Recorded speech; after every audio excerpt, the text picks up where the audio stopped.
There's something about South London and garage. It's a hotbed. I listened to one tape and I was hooked. What made it good? It was a bloody spectacle. It was a spectacle like no other.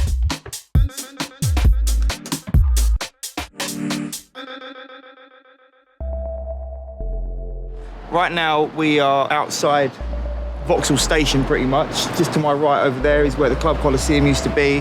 From 1997 till December 2000, I was here every Friday promoting my event. It's when my event Liberty started. I've seen a lot of change. Totally different to when I was here 20 years ago. Jeez, we're at the Arches. I haven't been here forever. Literally, a lot of my great experiences as a DJ happened here. And a lot of friends I made here as well. And some of my best gigs happened here. The Sunday scene was the beginning of garage in a sense. After coming out on Saturday, people wanted to go somewhere else. So people just come out of Ministry of Sound straight into the Elephant and Castle pub. So we were just playing a lot of house, deep house, and then the sound started to change a bit. They were playing like US house and garage, and they were finding the dub mixes of it without the vocals, and they were speeding them up. We had to do that because people were coming out of Ministry, been in Ministry since 10 o'clock. If we had the same tempo, they would just kind of mellow down. So we had to speed it up to keep the momentum going. And then people started going, oh, I like this. That sounds good like that. We wanted to put a more fatter bass on our sounds. When you hear the bass drop, that's what gets everyone going. It's what moves people.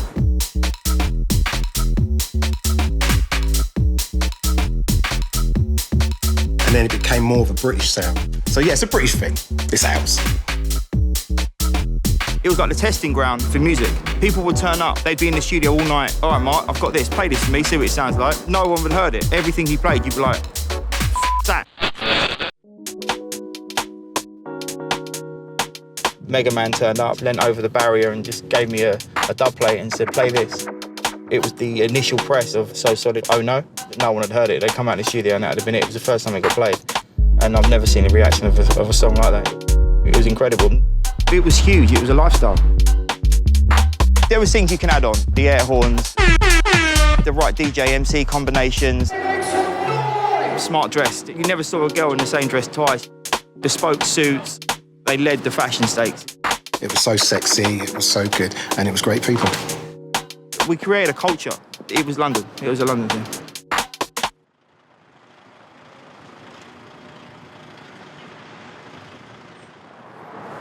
The blue gates over there, that was the entrance to the car park. So the front doors were pretty much directly in front of me here, where that green tower was. It was chaos here. Friday, Saturday, Sunday nights, chaos. I think it was about 2012, 2013, they sold up and it's gone. I would say 95% of these clubs aren't clubs anymore. When you shut down the club, you actually shut down your community because all you're going to get is they're just going to build loads of offices and probably loads of flats and there's going to be nothing. A certain percentage of London is just going to be stagnant. It's like the effect on youth culture, the effect on like just people socially. People grew up here, people met their wives here. And that's it, there's nothing like that anymore.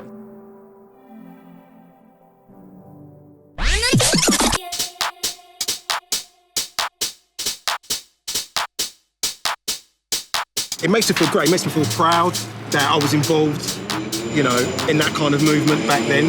It's mad, I just want to go back in time and do it all again.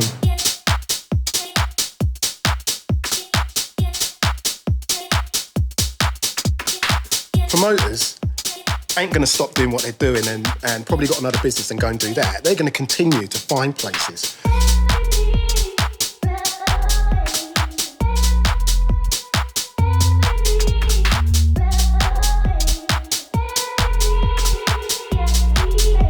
That's how we created a scene. We created a network, we created a social network.